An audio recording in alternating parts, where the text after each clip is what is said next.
buy that for $1. Oh, yeah. See, we plan ahead. That way we don't do anything right now. Earl, explain it to me. Now, say my name.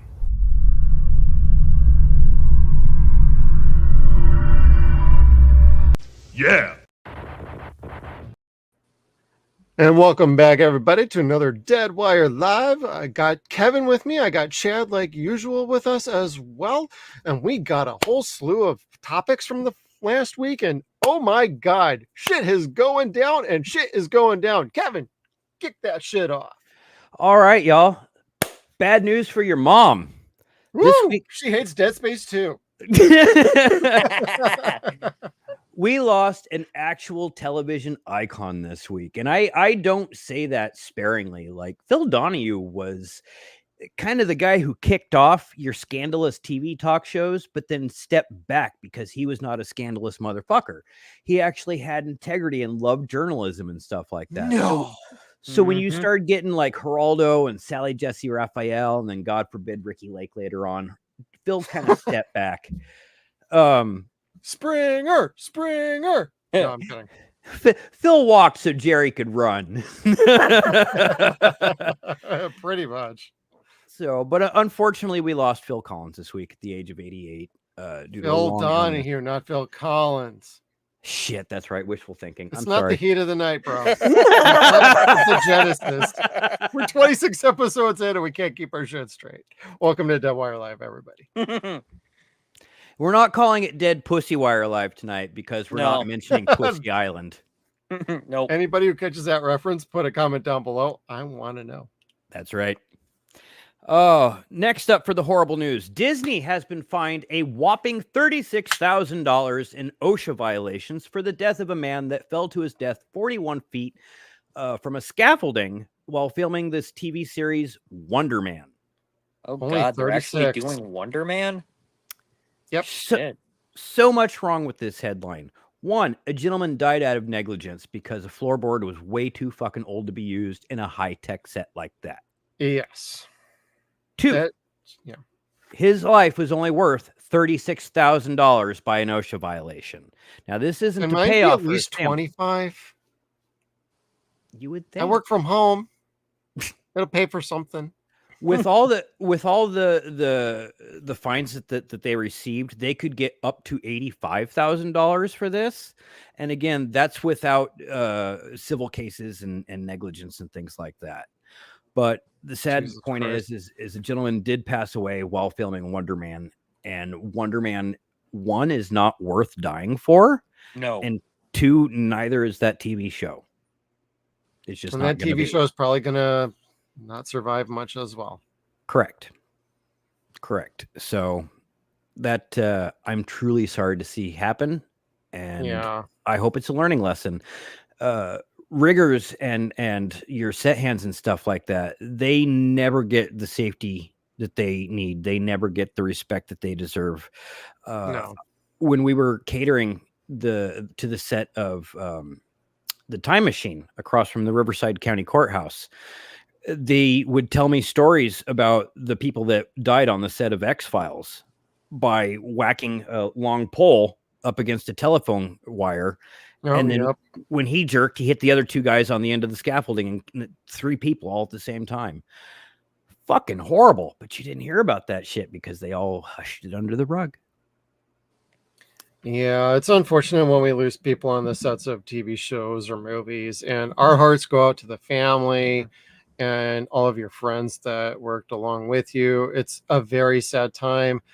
You know, from what little I've worked on sets and like what little I've worked on like independent movies and such like that, like everybody's a tight-knit family when you're working behind the scenes. Like you really are working with your family and some of your best friends. So that's a hard loss for everybody. Our thoughts do go out to you. Yeah. I'm just trying to figure out how it was only a $36,000 fine. I mean, I work in a plant, and if something like that happened where I work, like if a forklift mishap or whatever, it would be a lot higher than that. It was only one board that was rotten and one man that died. Still. That's the That's reality. one man too many. Welcome to Disney, everybody. Yep. So, depending upon whether or not they have a Disney Plus account or subscription, they may or may not get to sue for that. So, we'll see what They happens. may have to go to arbitration in that situation. I thought that got dismissed. Disney they pulled weren't gonna- back on that one. They Yeah. they basically changed their mind with all the public backlash and decided, you know what? Maybe we actually want to help this poor fucking family instead of trying to railroad their ass. Yeah. Bunch Yeah, of- a lot of bad press there. Disney And deserved. Ooh, what a concept. The people that exploit families. The Disney Corporation. It's a small world after all, everybody. That's true. Yes, it is. And the profit margins are a whole lot larger. And that's all they give a shit about. And we just lost a viewer. We'll get to the Acolyte later. We'll lose everybody else then, or we're going to gain like 30. All right, let's move along to more bad news. Taco kisses, everyone. Ooh. J-Lo filed for divorce again from Batman. Woohoo, that's 2 for 2, baby. That's right.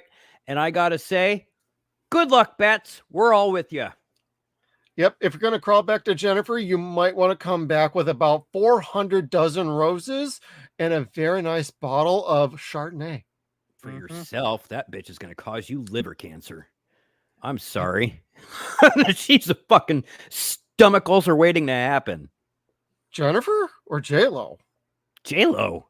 Okay. I was going to say Garner is the better Jennifer. Oh, yeah, sure. Yeah. That's what I was getting at with that one. Yeah. No, my bad. J-Lo is a fucking stomach ulcer happening. Like, you see pictures of Ben Affleck, like, smoking and drinking, like, wanting his life to fucking end. And it's usually, like, when he's stepping outside from her house, like, please fucking kill me, God. If you ever loved me, just kill me now. Kill me. Yeah, it's not like J-Lo isn't, like, got her own set of problems, but the two of them together have always seemed to be a magnet for, like, chaos. At least when Ben was with Jennifer Garner, there was happiness involved. Yeah, maybe not towards the end, but he was okay for a while. Not sure what happened there. And I don't need the lowdown, everybody. I don't want to go to TMZ and deal with their bullshit. So I got you.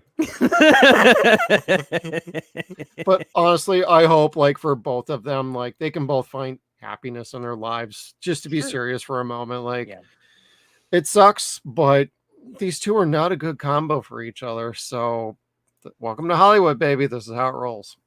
Yeah, never go back to your ex, dude. Never. Yeah. No. Principalities.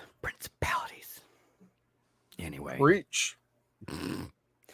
You guys ready to go on to the more decent news? Sure, why not? Yeah, let's do it. All right, enough of this bad I've had news enough shit. to drink tonight. Let's go. Old man yells at cloud. So Woohoo! Brian Cox. Brian Cox went on record to tell Variety that it's very daunting to see what's happening in the state of cinema today, and Marvel and DC with these huge, big budget explosion-y pictures is really to blame. By the way, have you seen X-Men 2 lately? Very fun movie. Starred Brian Cox, made a fuck ton of money and destroyed everything else in the box office that month. Everyone still loves Then Brian watch Cox for Super it. Troopers after that. Yep. By the way, he was also Hannibal Lecter. Yeah. Mm-hmm. Subpar, but Hannibal Lecter. So sci-fi comedy, bullshit like that is not new to Brian Cox. Brian also made the comment that TV's outdoing cinema. Newsflash, dude. TV's been outdoing cinema for almost 30 years now. Yes. Ever since ER. Mm-hmm. It just has been. Golly. Good God, Miss Molly. I get that you're more seasoned actors, you're Shakespearean thespians and whatnot. They want to hold on to the craft they were trained for, that they love to do. But they're going to start talking shit on these fucking movies that they're not getting the roles in anymore. Albeit he's too old for it, or he's just not the part. Who knows? They didn't invite him. it's not the superhero movie's fault that the other movies aren't getting the attention necessarily. Superhero movies are popular. They're fun. They're the brand new cowboy movie. It's always been that way with your hero flicks. Your movies about your drug peddlers, your fucking mob guys, your fucking infidelity, your gangbanger movies. No one wants to see fucking real life. If they did, they'd watch the news, which is also outdoing cinema. Yep. Well, it's also important to say that a lot of these things in film and television, they come and go in cycles. Yeah. We get horror movies great for 5 years, then we get great sci-fi movies for 5 years, then we get great drama for 5 years, then we get great westerns for a couple of years. I mean, it comes and goes in cycles. It ebbs and flows. Superheroes will eventually hit the rinse repeat cycle before it goes back into the wash and actually starts doing something important. We're still waiting for some of those movies. Deadpool and Wolverine aside, I know that made big box office, but when you break down that movie, it wasn't a great movie. No. But it's making money. So people want to see that right now. There will come a time when mafia movies and TV shows make a comeback. Sopranos came out of nowhere and surprised everybody, and that was a thing then for several years. There is a time and place for these cycles. He knows this. He's just not getting the roles that he wants. And it's not an age thing. He's very talented. It's not like he's not, but he is a known prick. So let's put it that way too. So he's a dickbag who is mad that he's not getting fine roles. And oh my God, if he has to take a lesser role in a bigger budget movie and something goofy and stupid just to earn a paycheck. Don't lower yourself too far down there, buddy, because you started there. You gotta work with the times, bro. That's just how it goes. And just look at Patrick Stewart and Ian McKellen. That's all I have to say. Yep. Yeah. Yep. Who is more than happy to do both. Yep. Shit. Patrick Stewart used to joke how they would be in between takes on Star Trek in the first season. Yep. And he'd be sitting there wiping his brow with a fucking migraine and look over at Jonathan Frakes and go, remember when we used to do Macbeth? Shakespeare. And then by season 3, it's like, okay, now we're going here. This is fun. I think he mentioned that in his autobiography. Yeah. It's funny. It's true, but they were making money. So yeah. And they eventually learned to like it. They started a family, not together, but they started a family on that set. The set became a family, as it were. Yes. Yeah. So, but anyways, things do tend to work themselves out. But Brian, unless you're going to retire, maybe you just kind of work with what's available, because you can bring some gravitas to some roles in movies that really need you. Just saying. Yep. You know who did not have that problem? Let me see if I could find him. Oh, no, it's going to skip ahead too far. We'll get to him later, but just to the next point, with the state of cinema being what it is, in trouble, all these fucking comic book movies and sci-fi movies are the movies that saved the box office this summer. You damn right they did.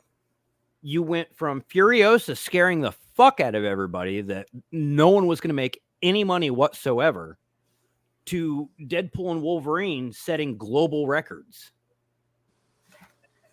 I'm sure that movie probably wasn't even as good as Furiosa in a way, but everyone was so pumped and ready to see it, and it was so much fun that people are willing to go see it multiple times because they know they're going to have fun. Well, and that's the whole point of the movie going experiences. You go to escape, you go to have fun, you go to either think, you go to enjoy, laugh, cry, whatever. It's an experience. Yeah. Deadpool and Wolverine gave that in spades. Whether you like the movie or not, almost everybody says they at least had a good goddamn time with that movie. There is absolutely nothing wrong with that. And then you can look back at the old Transformer movies from Michael Bay and be like, those were kind of shit, but I did have fun watching them. Yeah. Guilty pleasures are okay, and they make money. Sure. Shit, I seen someone make a comment today justifying that you can't say a movie was bad, but you liked it. no, the movie was good because you liked it. And I'm like, What false. the fuck? The movie was bad and you have low fucking standards. Like, I but can that's- honestly say that's that about the okay. Resident Evil movies. I love those movies, but I will freely admit 2 through like the end of those are complete and utter trash. They're they are. horrible, but I have the best fucking time watching them. Oh, they are so much fun. Yeah. Or like Yeah. my sister with the Sharknado movies. Those are horrible, but she fucking loves them. I'll watch the Goofy as first 2 all the shit. time. Just for the cameos, really, but Yeah. Yeah. Oh, Which- Justin says it best. Escapism. Escapism is right. yeah.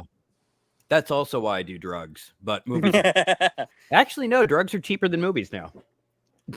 But you don't have to shove them up your nose to enjoy them. Well, you can. Anyway.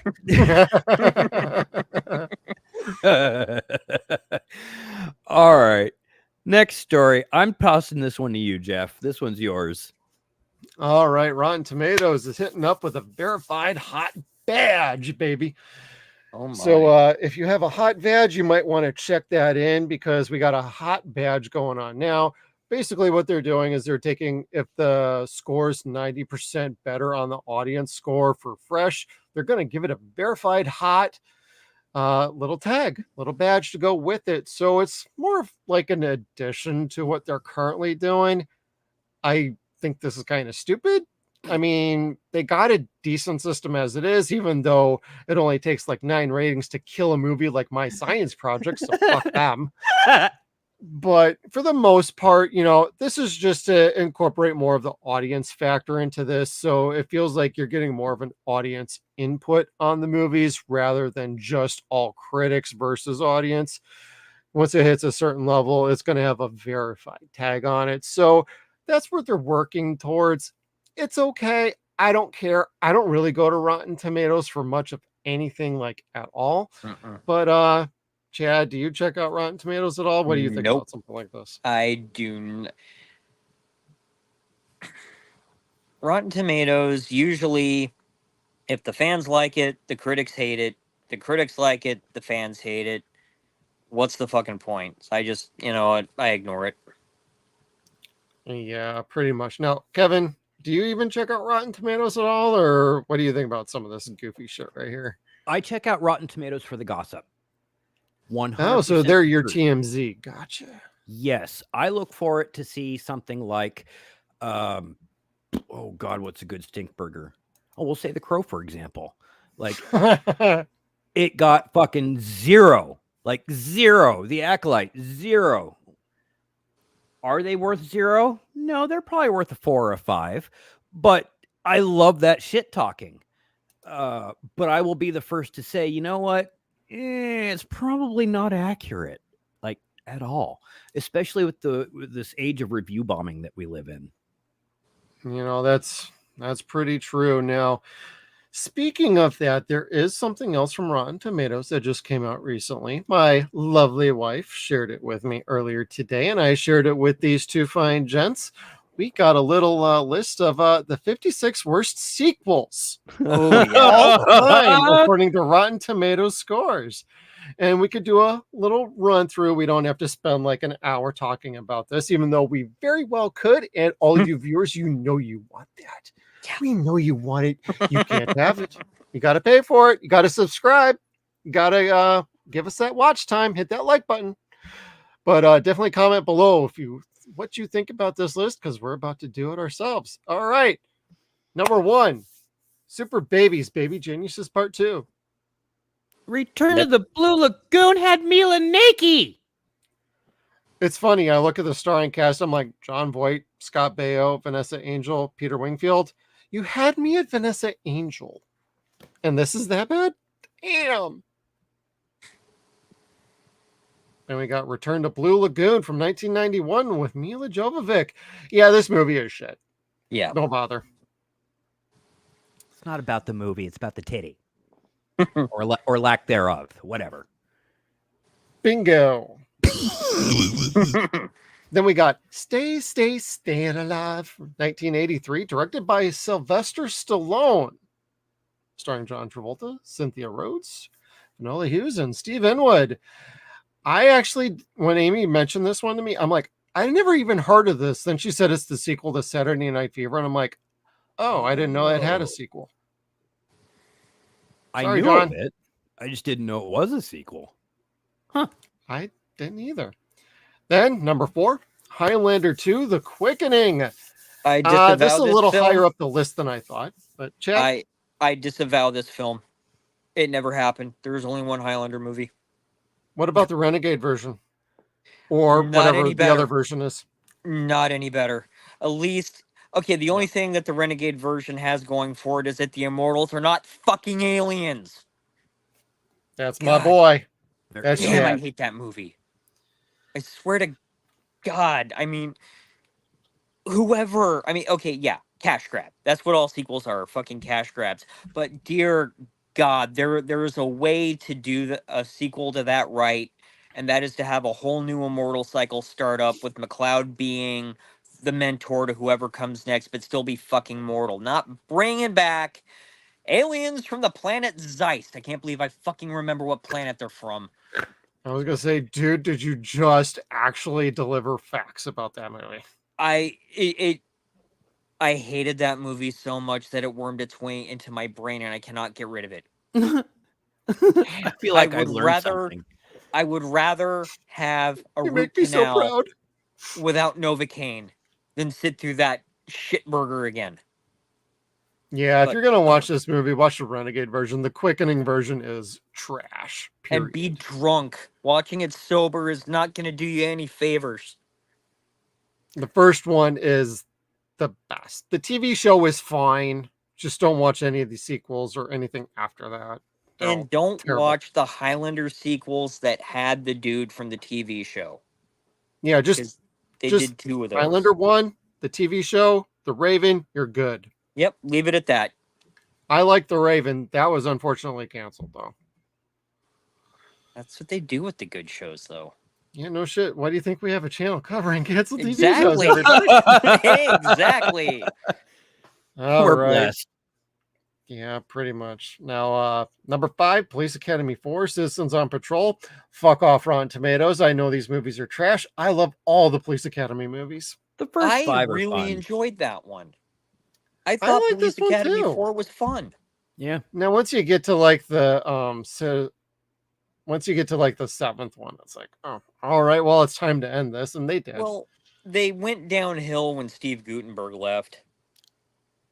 The Goot, you know, You yeah, that started with 5, if I remember right. Yeah. Yeah, let's see, 365 days. Don't know this one. The The Ring Ring 2. 2, number That was 7. better than the first one.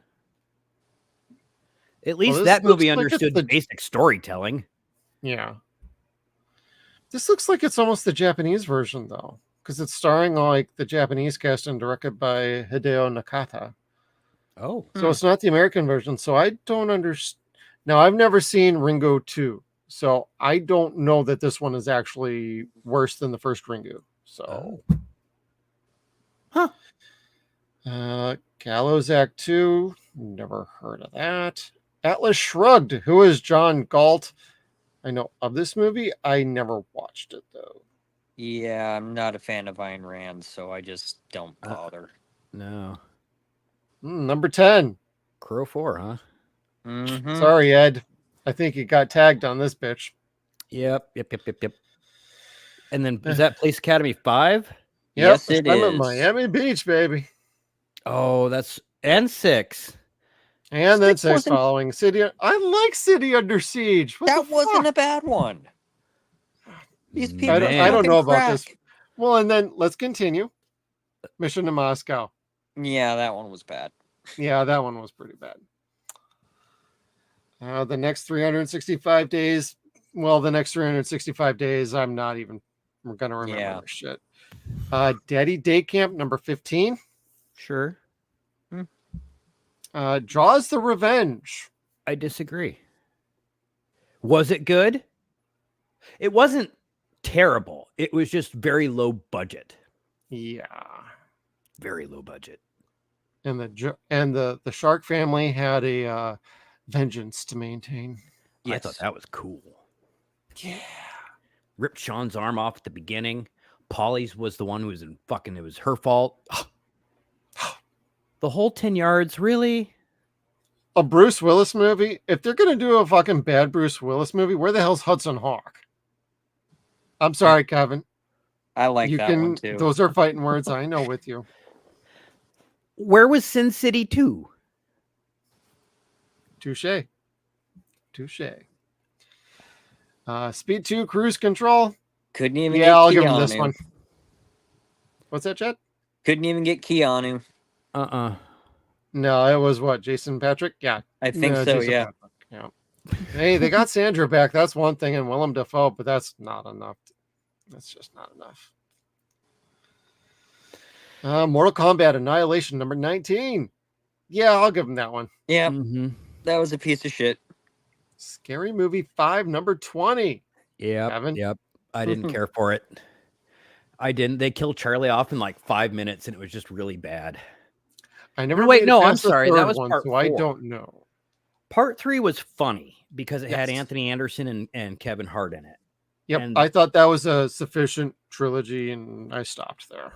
Yeah, but once you lost the Wayans brothers and you got the Zuckers in there, it completely changed the humor, and it was no longer fun for me. Gotcha. That was 2013. Yeah, It was too white.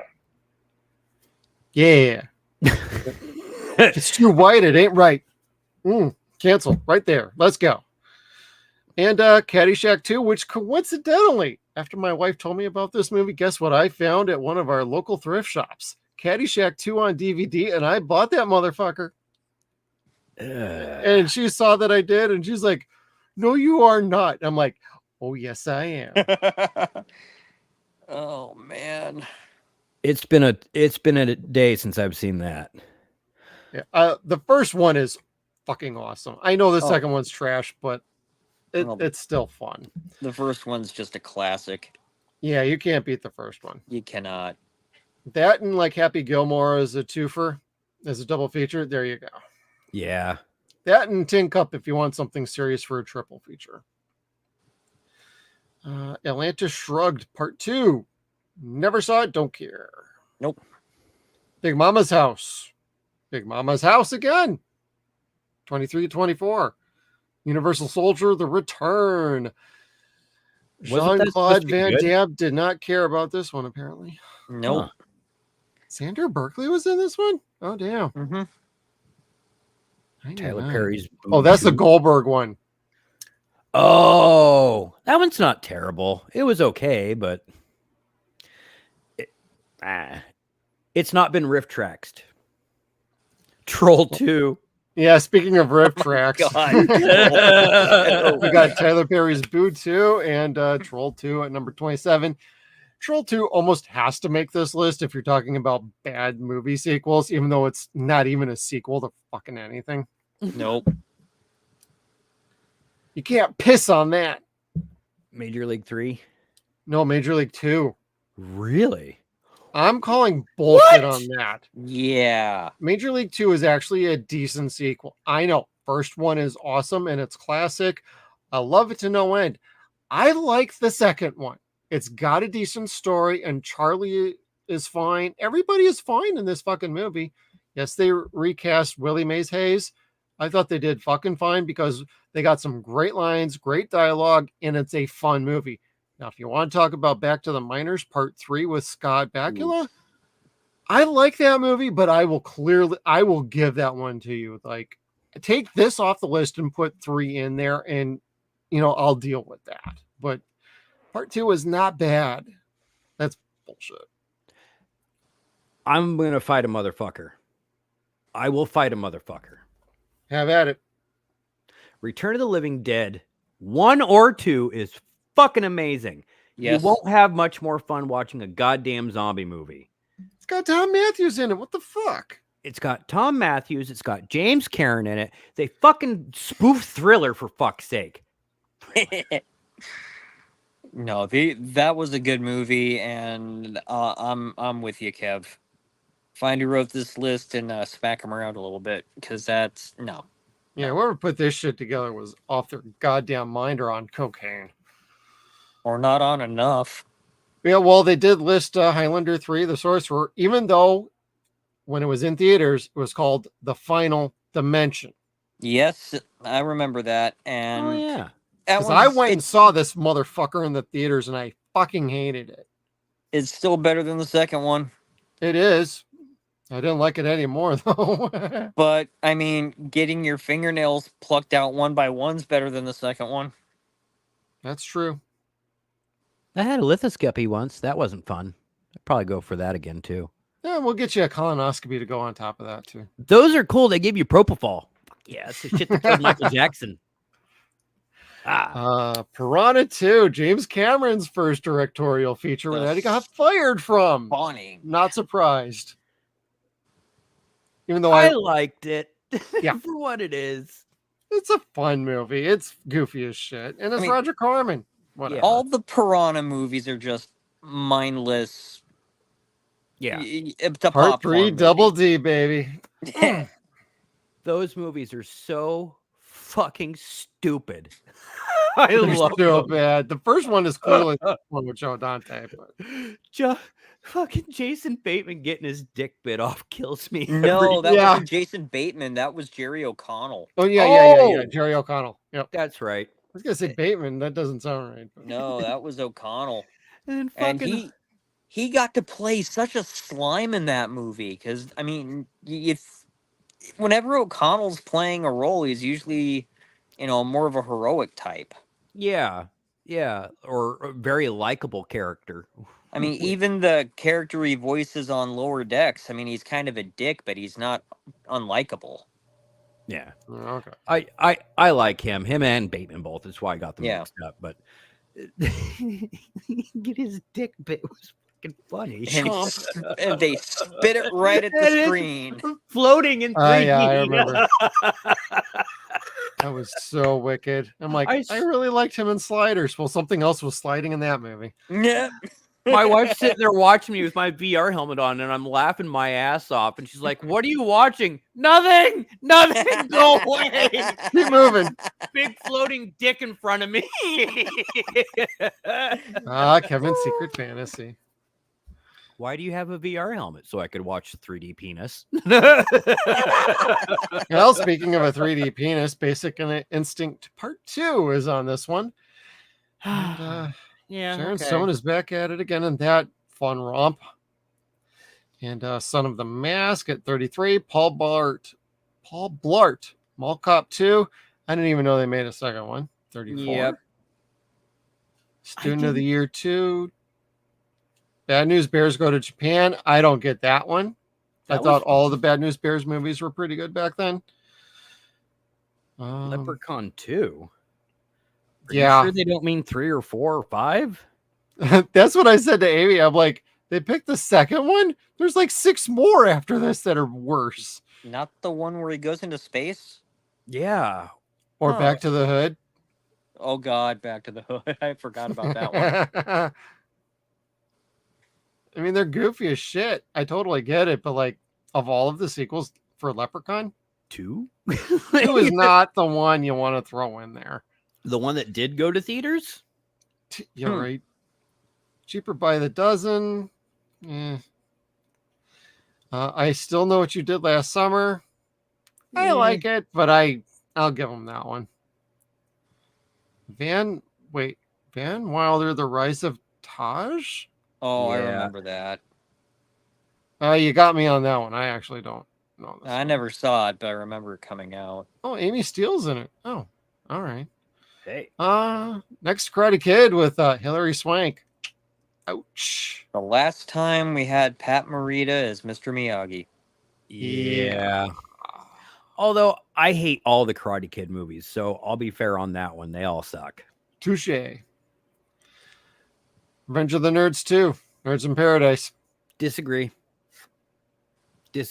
Once you get to Nerds in Love, and they start like made for TV, then they start getting really shitty. Yeah. But part 2 wasn't so bad.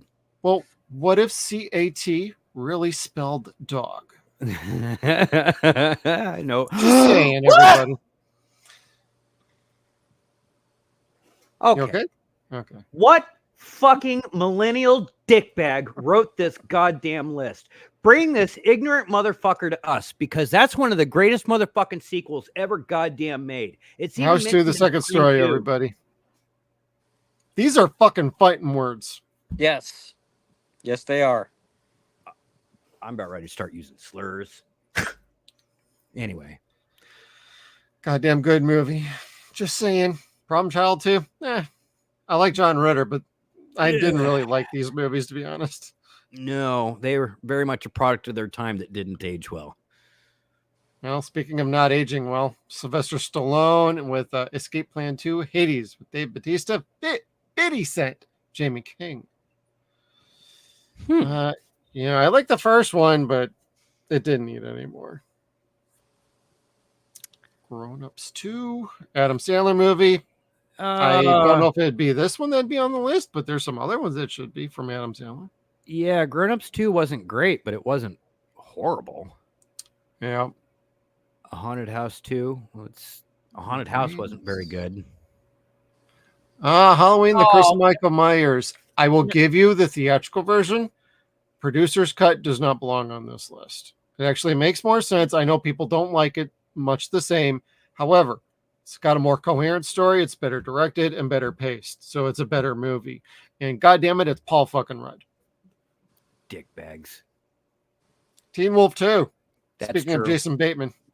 This one's true. Yeah. Yeah. Did not Yeah. get Michael J. Fox back. Yeah. Mimic 2. 2, number I didn't- 51. I didn't Little- like Mimic. The first Mimic was fine. It That wasn't That was bad. early Guillermo. So, It was a very blatant ripoff of them, yeah. except for they substituted radiation with genetic modification. Yeah. So These sequels got bad. yeah. They were like Crow sequels at that point. Oh, were they? Yeah. Ugh. The first one was fine. I liked Mira Sorvino in it. She was fantastic. I thought she was fucking hot at that time. I had a kind of a crush on her. So, Little Fockers. Yeah, no, I'm good. I didn't like Bruce- any of those either. Deuce Bigelow. The first one was fine. The second one I didn't dig. Species 2. Disagree. Hard Yeah. disagree. No pun intended. After Yeah, the it second was one, great. I agree. The second one was fine, though. Funny story about this one. I took my cousin. I was early in college. I took my cousin who was in high school to see this because R-rated movie. And my aunt had asked me, this isn't going to be too bad, is it? I'm like, oh, no, it's probably going to be like violent, some swearing. It's just a sci-fi movie. Little did I know they were going to have some hot sex action in this fucking movie. And after I walked out, I'm like, I think my aunt's going to kill me. Now remember, only aliens have 13 feet penises. Yeah. Ding, ding. Which I believe he did in that movie. To a point. Yes. Speaking these of two big strippers. dicks, Cop 3. I don't like Given either of this those. Mm. I never watched RoboCop 3. I probably won't. Don't. We're not gonna on our show unless No, people pay it for us. I mean, they couldn't even get Peter Weller back.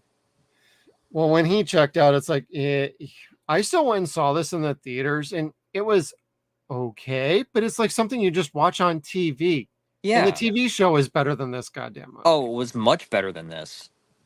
Which was covered on our channel and our podcast. So please check out our library and video content.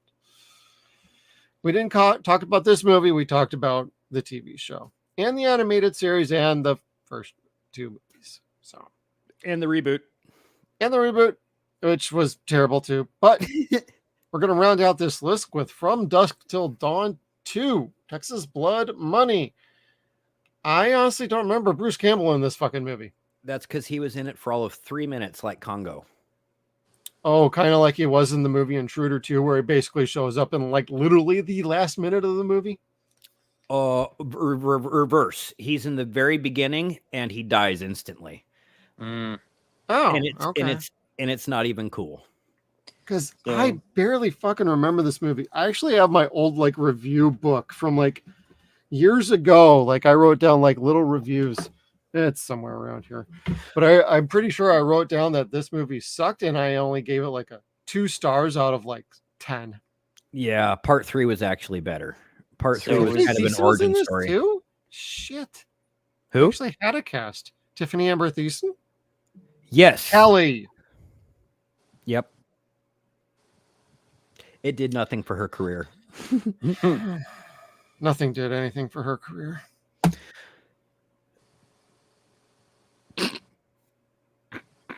Uh-oh.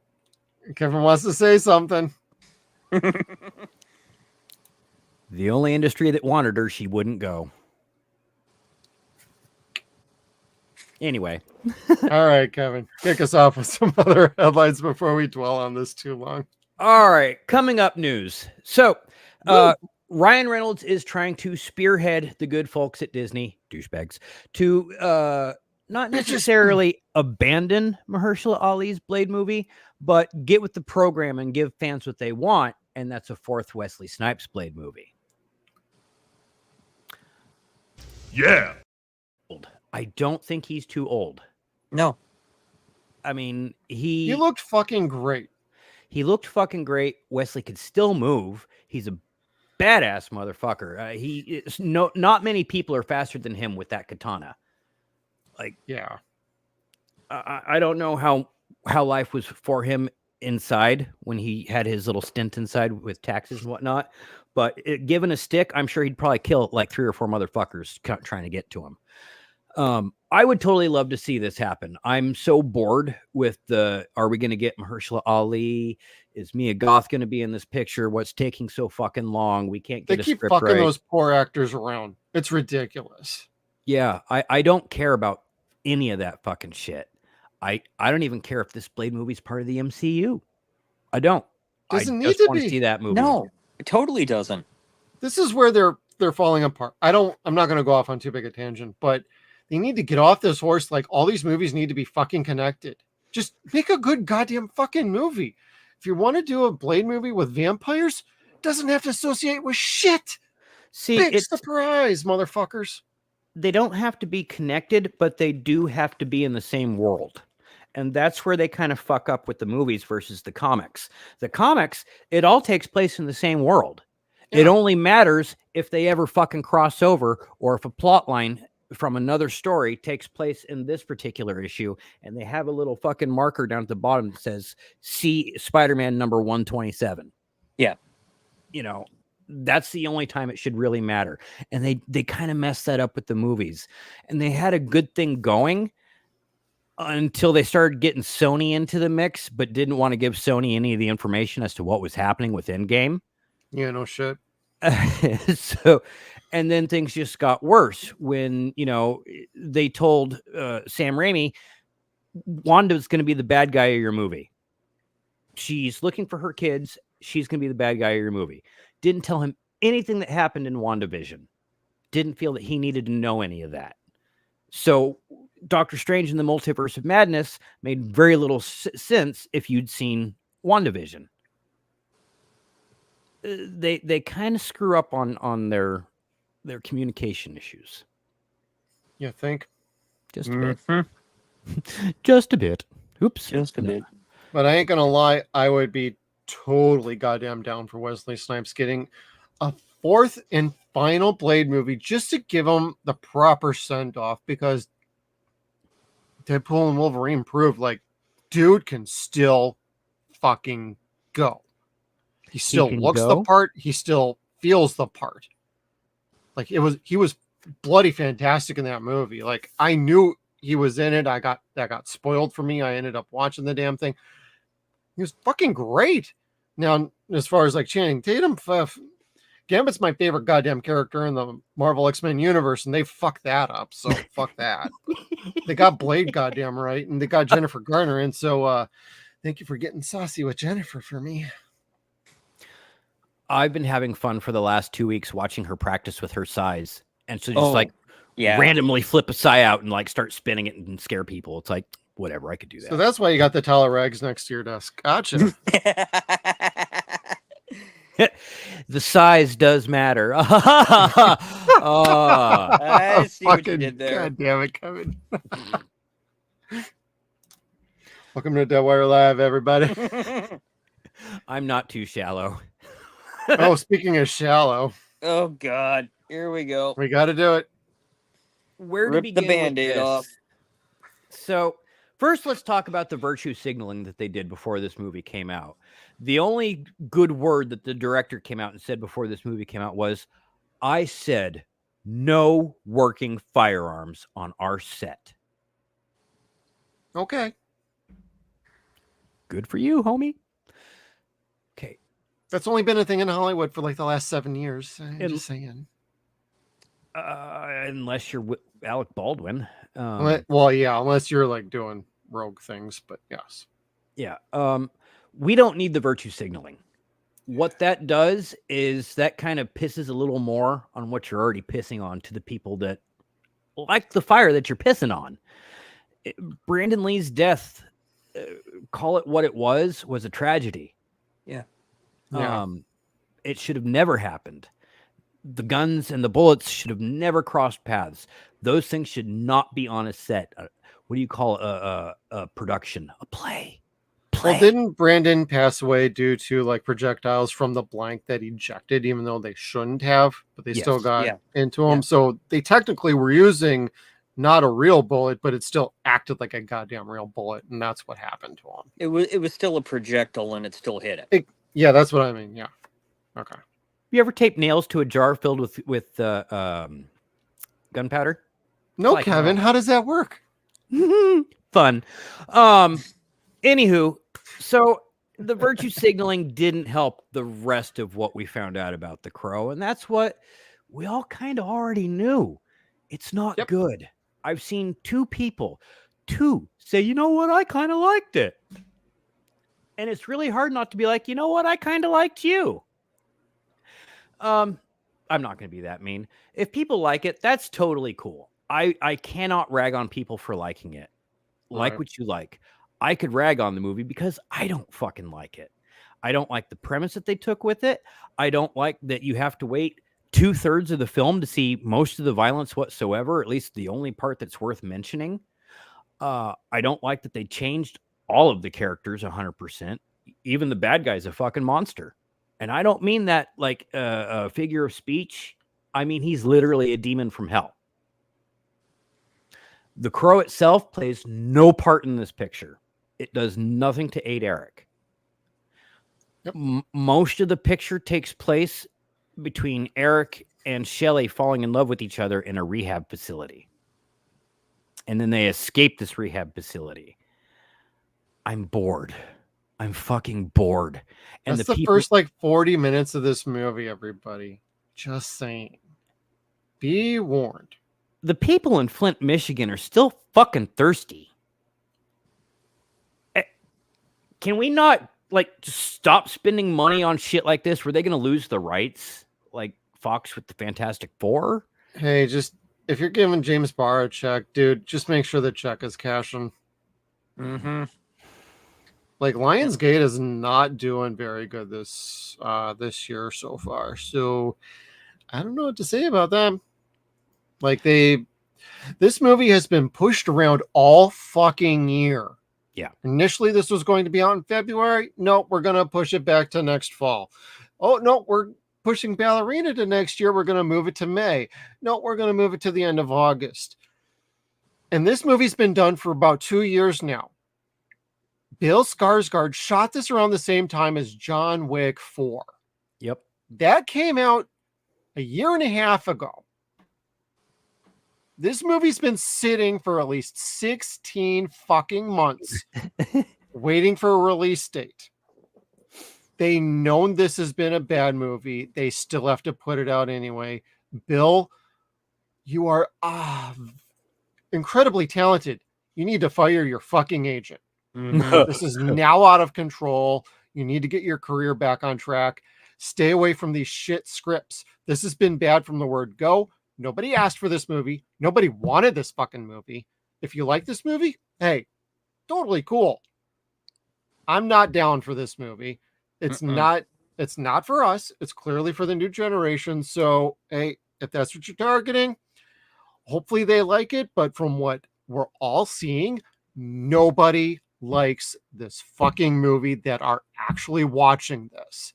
I have seen maybe Kevin talked about 2 people. I've seen 1 person out of about 100 fucking people that I know who've seen this movie that have said, this is terrible. I wanted to go see this movie. I wanted this to be good. I'm gonna wait, and I'm not paying a dime to go see this movie. And I know enough about this movie already that I could care less. I watched Alien Romulus instead. What does that tell you? You have better I know, taste, right? Yeah. I got a cat down here joining me, so you can come up. You want to say hi to everybody? Come here. Oh, no, never mind. Oh, Kind of sounded like my cat. The cat wanted nothing to do with the crow. What does that tell you? That your cat's smart. you want to Damn know who right. has the right perspective on that? Like making shit movies for the right pay. Let's talk about Michael Keaton for a second. Batman! Michael Keaton is probably the only person that can get away with doing something so fucking horrible to Gen X and get away with it. Be like, we still love you. Basically, he said it was okay that Zaslav pulled the plug on Batgirl. He's not upset by it. It was fun. It was a big movie. He had a good time making it, and he got a great paycheck for it. Fortunately, it didn't make it to the light of day. That hurts me inside because he is my Batman, and I want to see him as Batman, and I refuse to watch The Flash. So Same. I don't get to see him be Batman again. I don't want to watch The Flash. I don't want to fucking enable a pedophile. Which we'll get to later. But he had the right perspective on it. He made a good check, and as an adult, yeah, you know what? I get you. Mhm.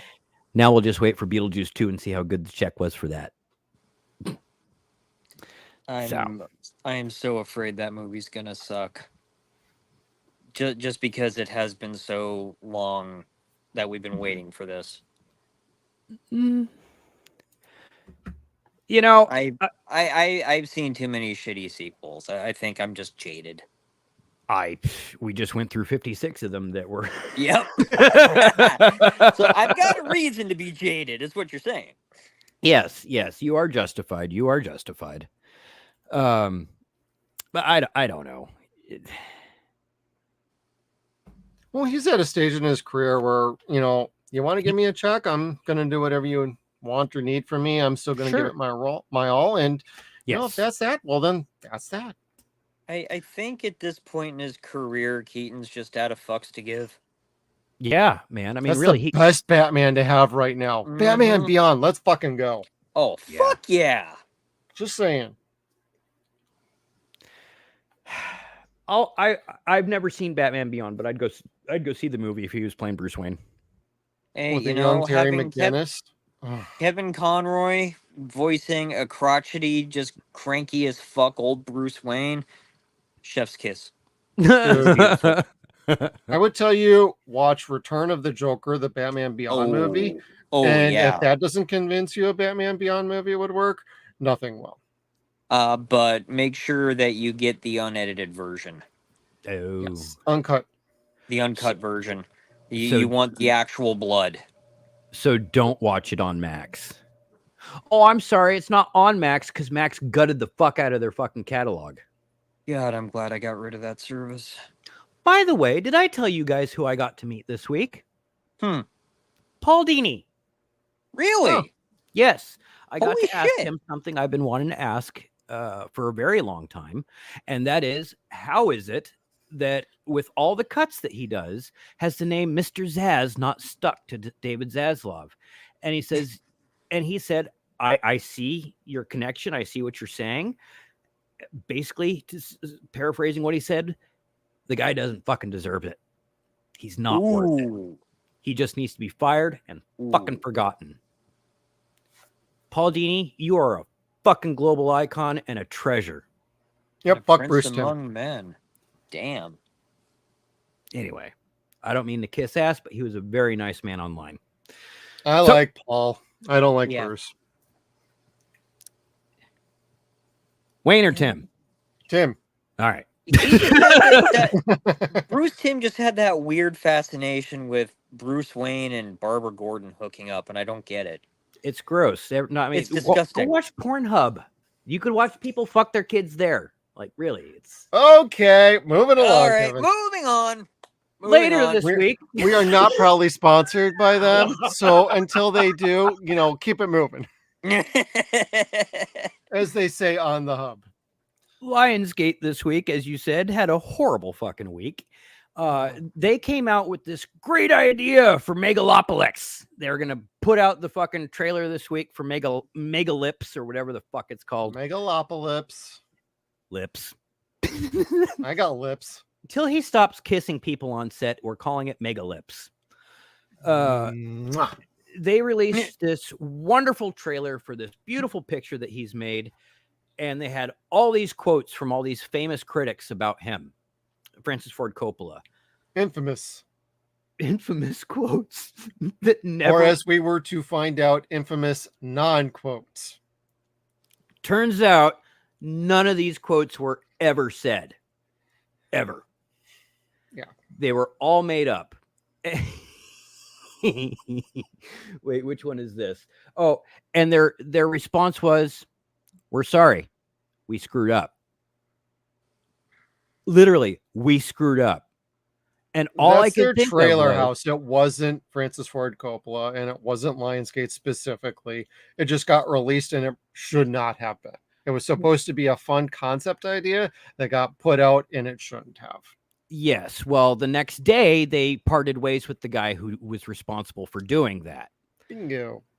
I thought it was fucking funny. I saw this on another live stream, and I'm like, hey, I want to cover that on our show. And I didn't hit the screen record quick enough to get it. And then the day after that, this was like a 4-day fucking ordeal. It was amazing. Oh, God, yeah. Then they said it wasn't us. It was AI. Oh, God. I didn't see this one. Oh, I didn't see this either. It was diminished by his artisanness. And all I could think of was Dave Chappelle talking about his white friend Chip and how he'd like get pulled over by the cops for like drag racing. Do you have any idea how fast you were going here? And Dave's like, I'm high, I'm black, I'm freaking out, I'm just sitting here like this. And my friend Chip goes, I'm sorry, officer. You do that, and I can only think of Chappelle going, okay. Okay. He goes, I didn't know I couldn't do that. Well, now you know. Go on. Okay. Go on. and he looks over at Dave, goes, pretty funny, huh? Because I did know I couldn't do that. It's like, Jesus Christ.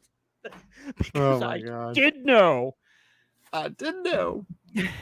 So yeah, AI is not a good thing. Stop using AI, people. It's just horrible. A tool. It's still dumb right now. It'll eventually get aware. Skynet will rise, everybody. Skynet will rise. Speaking of dull tools being used to make money for movies, thanks, Sydney Kevin. Sweeney was also in the news this week.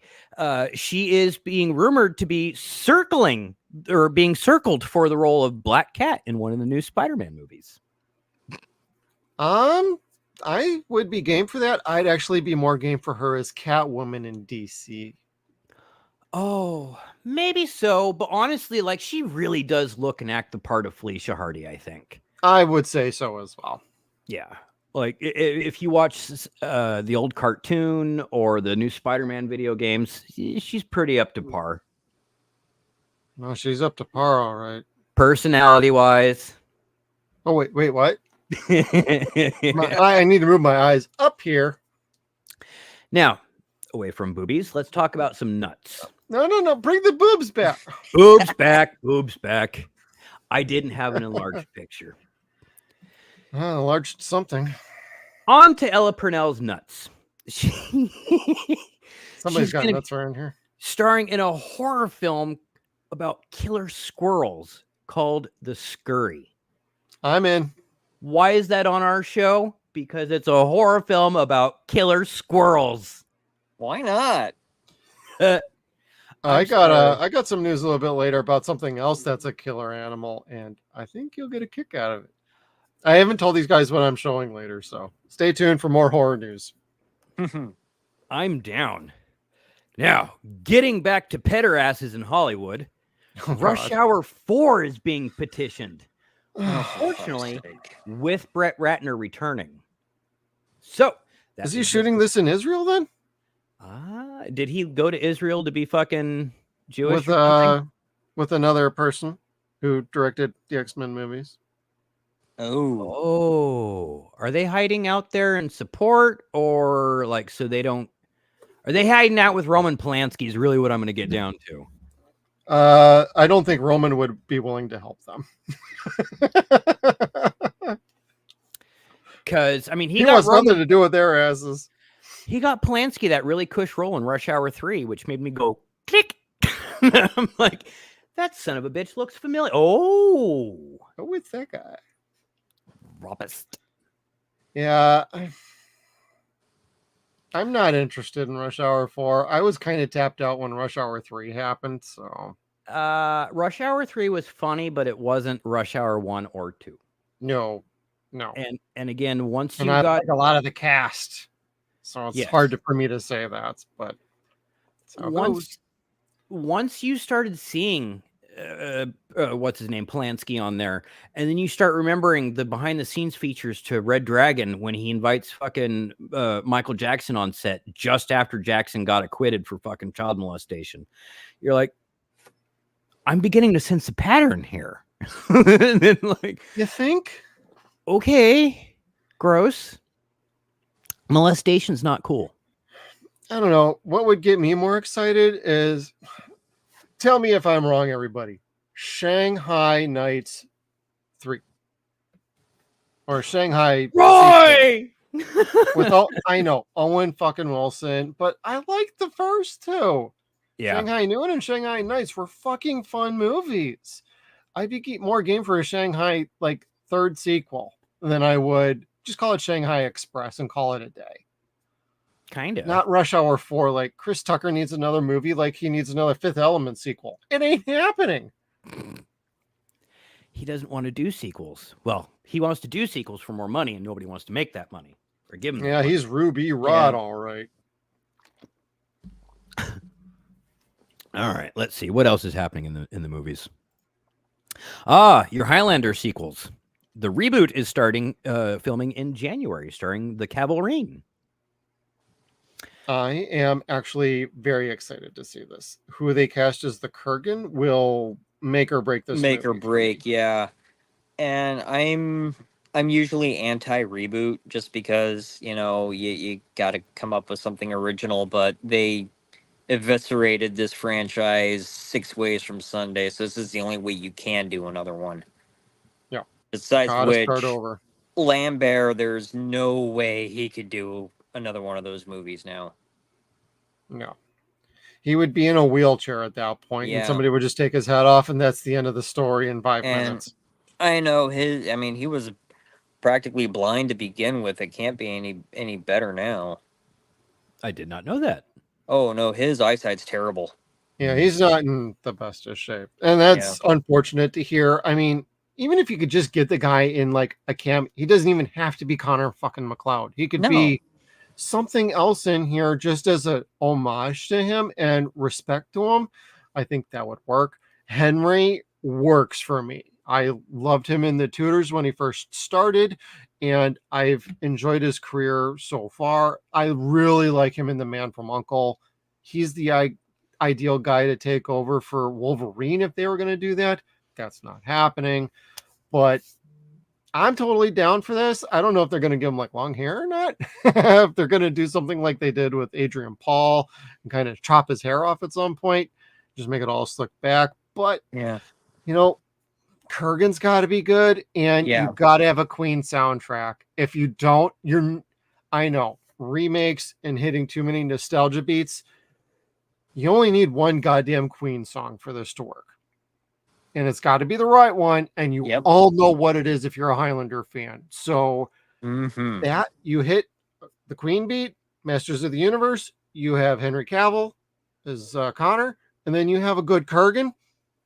It'll take care of its fucking self. You could do the same goddamn script. You could put it modern era. It will work. Now, You who gotta would have a you get good to Kurgan. who would you get to play Ramirez? Nobody. Just not do that character. I wouldn't even do it. But in all seriousness, Another Scott. I don't know. I mean, part of me, I ain't saying Pedro, everybody, but I am saying Antonio Banderas possibly. Hey, there you go. I think that's what would really work for me. I don't know if they're going to do that, but he's got the right age and he's got the right talents to do that proper without having him do a Sean Connery trying to fake being a Spaniard deal. Yeah, I wonder if Cavill can actually do a Scottish accent. I think he can. He's a pro. I think he can do it. But he's going to be spending like these next 2 months working on that fucking accent, I guarantee you. And probably all the swordplay too. Well, fresh off his time as the Witcher, I wouldn't say he forgot about that. Oh, I doubt it. And he got fucking railroaded off that fucking thing. And that was one of his babies. And looks like he's going to be losing his Warhammer 40K series that was developing for Prime because they want to make it woke and he wants none of that. So. Well. But Highlander, let's go. Make it good. I'm optimistic about this. Make it good. Because all we've gotten since the original cinematically have been steaming piles of shit. Damn right. Well, hold on to your optimism, boys, because the stories are about to slide downhill. Oh man, I need to adjust this then. Ugh. Hit me. Okay, so another thing coming up in the news, another movie coming up sooner than that is Todd Phillips made it a point to note that the qualities of Harley Quinn that we all know and are familiar with, the accent, the sassiness, the chewing gum, the calling him Mr. J, none of that is going to be featured in Joker 2. All of those personality traits are not present within Lady Gaga. So again, at what point are we going to see the Harley Quinn? Like, to me, this is like when we watched Punisher and you knew we were watching Punisher because they told you we were watching Punisher. Or you knew you were watching He-Man because they told you that was He-Man. Basically, you're seeing the Arthur Fleck get a new girlfriend and they're giving her the name Harley to make money and put butts in seats. I'm not saying that's going to be bad, but it's not Harley Quinn to me. Well, this also isn't the Joker we're familiar with from any of the comic books. This is its own little series. It's basically Taxi Driver in the skin of Joker. And Todd Phillips has made that very clear. This has nothing to do with the DC comics or anything. This is its own basic little pocket universe. So he's doing the same thing with Harley. Now, important to note, this movie is still called Joker. Folie à deux. It does not say fucking Harley Quinn in the title. This is not a Harley Quinn movie. This is a Joker and Harley Quinn story. Sounds like he's co-opting a bit of Mad Love from Paul Dini, Bruce Timm into this sort of film. It's going to have musical numbers. It's not a musical, but it's a shared psychosis between the two. So I'm okay with them doing something different. If they don't sing Islands in the Stream, I'm going to be so crushed. God damn it, Kevin. You stole my fucking line. That is what we are. Anyways. You fucker. No, that's in my head. You're but welcome. no, honestly, like I Fucking think Lady Gaga earworm. will be all right in this. She's decent as an actress, and she can sing clearly. Mhm. But I'm cautiously optimistic about this. I didn't need a sequel. I really liked the first one, but I also understand that is not Joker. But this Yeah. was its own story. I'm game for this, and I'm okay with them like totally taking Harley Quinn out of this. You got to take those preconceptions out, because if you're trying to do something new with Harley Quinn as opposed to what we've been seeing for like the last like 10 years, I haven't seen a good Harley Quinn in the last 10 fucking years. And I know you like the animated series Harley Quinn. I don't. Oh, I haven't liked any of this Harley Quinn bullshit for a very long time. And I like Margot Robbie. She is okay as Harley. She is still not Harley fucking Quinn in my book. My Harley Quinn is Batman Arkham Asylum, Arkham City, and Arkham Knight. That is the last good Harley Quinn I've seen. We need something different. We need something fresh. Or you need to consign this character to like the vault for like the next 10, 15 fucking years, or get the fuck out of here. Because what they've done with Harley these last few years is shit. I don't like Kaylee Cuoco's voice as Harley. She sucks. I'm sorry if you like it. That's totally cool. I'm not down for that. I'm not saying I'm totally pure about this, but like, Jesus fucking Christ, if this doesn't work with Lady Gaga, this character needs to stop for a long time. well, they changed her again in what is it? Not Gotham Knight. The new Batman Cape series. Crusader. Yeah, which I'm again, not even counting that bullshit, because that's J.J. Abrams and Bruce Timm stroking off to what they really want in a Batman show. I have ups and downs with it. I've only seen like the first 5 or 6 episodes. I haven't finished it, so I can't give a full judgment. But I think if you'd like to see a good Harley Quinn, check out the animated feature. It's a movie, Batman and Harley Quinn. It's basically Batman, That's okay. Nightwing, and Harley going after Poison Ivy and Jason Woodrow, and it's pretty goddamn funny. I Joke- have it. It's fine. And hey, you got Lauren Lester back as Dick Grayson. Yeah, and Big she- Dick Grayson, everybody. she treats him like shit. Oh, she treats him horribly. Ties him up. Rapes him and then fucking treats him like shit about it. Uh, I was just trying to help you in the car. You give them one night and they think they could put your hands all over you. I just want this movie to be good. I think it probably will be. It's Todd Phillips. I think it'll be all right. I think it needs to be better than good. I think it needs to be really good, because Joaquin Phoenix does not do sequels. He has rejected sequels most of his life. He hates sequels. Yeah. To get him back, you had to give him something new and fresh, and a blank check to go with it. It was his idea to make it a musical. Like, he was the one that had a Well, that's what I'm saying. He ain't Yeah. going to do the same shit twice. Yeah. So, and that's why I want to see it, because And of Revere was the better Phoenix. I said it. Time will tell on that one. Anyway. Hot take. Let's get into streaming news. Woohoo. Oh, wait a second. That's not the streaming I was talking about. Making a glorious return to horror films is going to be Tim Curry in the new upcoming film Streaming. Tim motherfucking Curry, everybody. Yep, this will be his first role since Fucking his legend. stroke. And I don't care if this is going to be like Bruce Campbell and Black Friday. I will buy this because I will support anything Tim Curry does.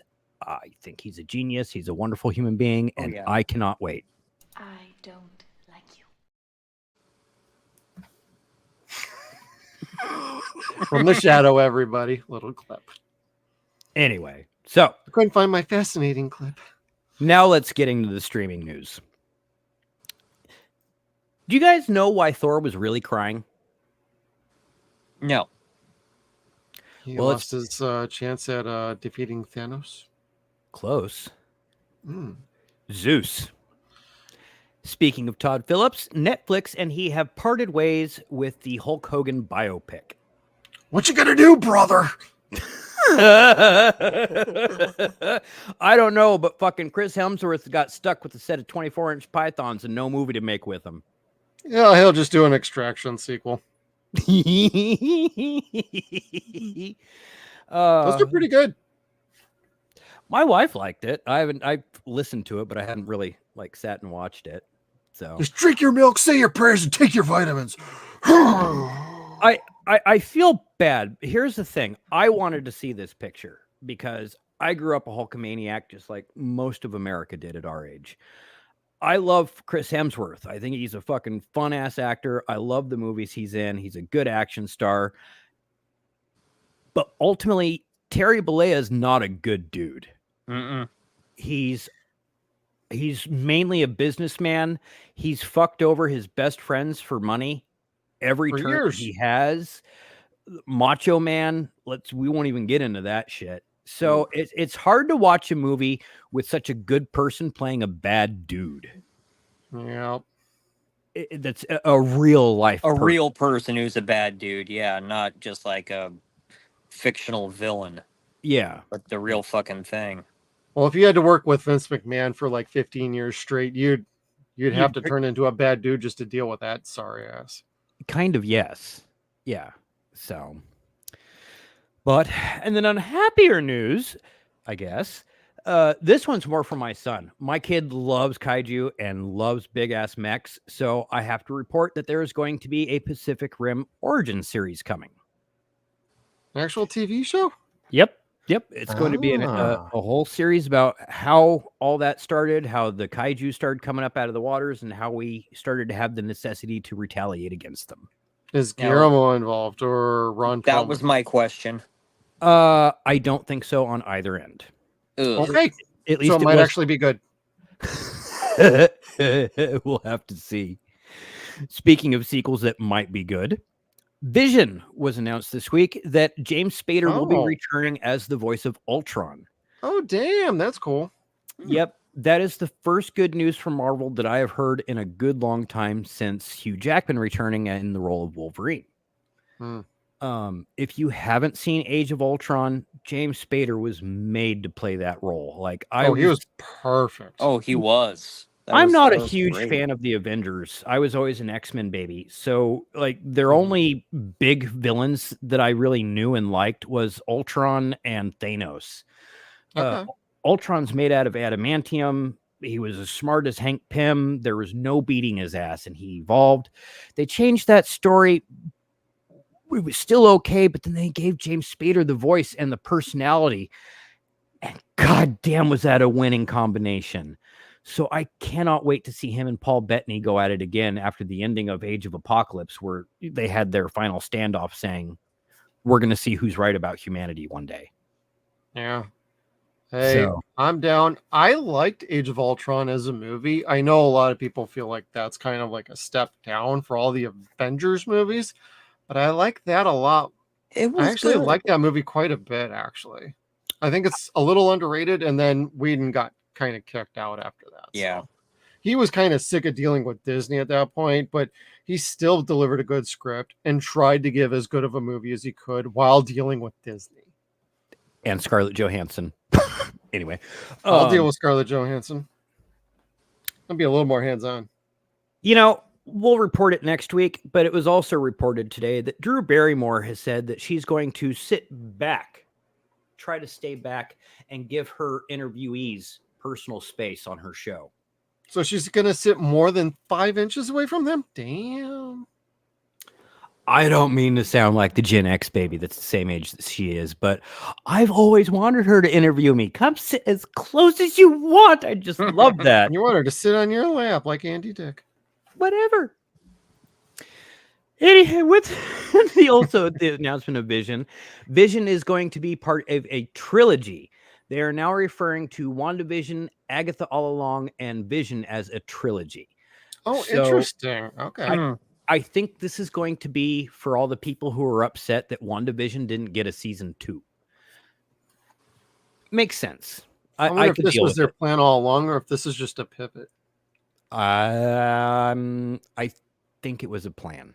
I do think it was a plan, because the Vision thing was always a plan. Again, it's just you've been waiting for God knows how long since WandaVision for it to happen, but it couldn't happen before Agatha came out. But Agatha couldn't come out yet because they couldn't figure out what to do with the Kangs. Right. So, and then of course, I'm sure the rest of it was kind of. So we'll see. We was Kangs, everybody. We was Kangs, which they couldn't get Deadpool and Wolverine out so fast because of the Kangs as well. The original Throw your K up, everybody. Bang. Wolverine was supposed to have run away because he was afraid of Kang, and Kang killed the X-Men, and that's why everybody hated Wolverine. It's like, well, God, thank God they changed that, because that's just fucking stupid. Wolverine's not afraid of anyone. Taking care of Kang at the beginning of Secret Wars is my guess. So hopefully, if they leave that fucking dangling, that's gonna make people think he's gonna come back at some point. They gotta fix. That's a glaring like thread that they've dangled for like the last like 6 years. From what I've read, they're considering just writing it off, saying he died on a spaceship on his way back to his home world. Back to his home planet, yeah. Oh, that's fine too. Just wrap it up somehow. I almost want Doctor Doom to fucking just kill them all. You know, I finished playing Lego Marvel Superheroes 2 today, and I couldn't help but to think what a better Phase 4 than Phase 4 was. Like, it was basically the multiverse saga after Phase 3, and it was still better than pretty much what we got. Okay. It was still not good because it didn't involve any of the X-Men, but it was still better than the movies, or the actual Phase 4 movies and shows. Speak truth, Kevin. Anyway, what else is happening in the streaming world?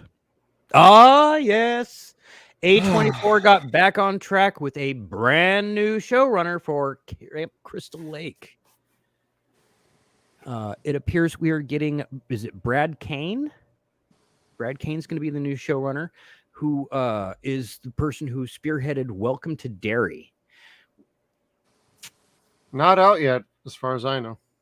Not out yet, not shot yet. Well, actually, I don't know if that's true or not. Is it shot? I thought it was shot. I don't think it's finished post-production yet, though. I think it's coming out like early next year.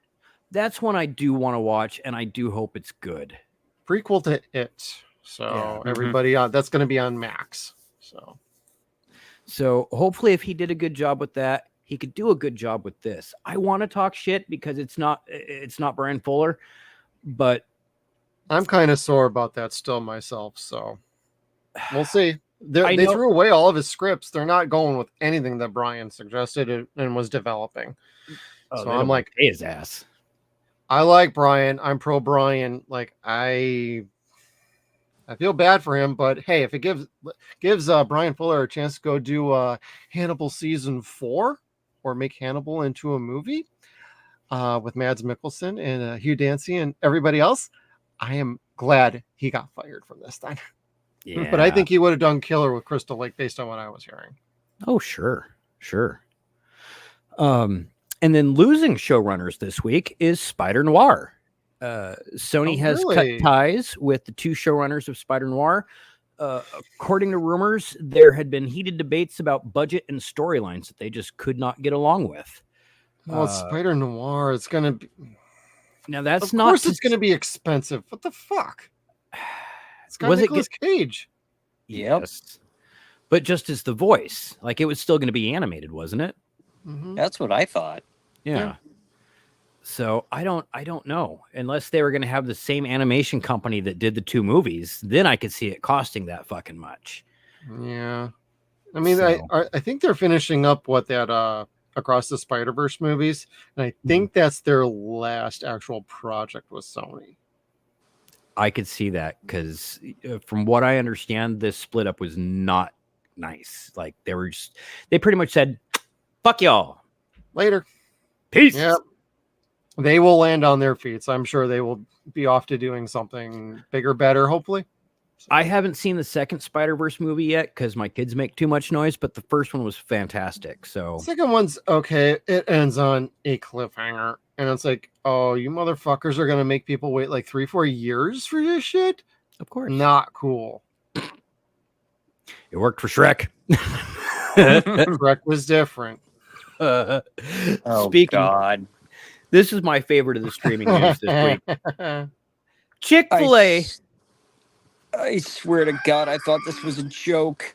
Nope. It's not April 1st, buddy. I thought this was The Onion or something when I saw this story. Chick-fil-A Yeah. has announced that they're going to come out with a streaming channel dedicated to reality shows. No word yet if it'll be in English as well as German. Next.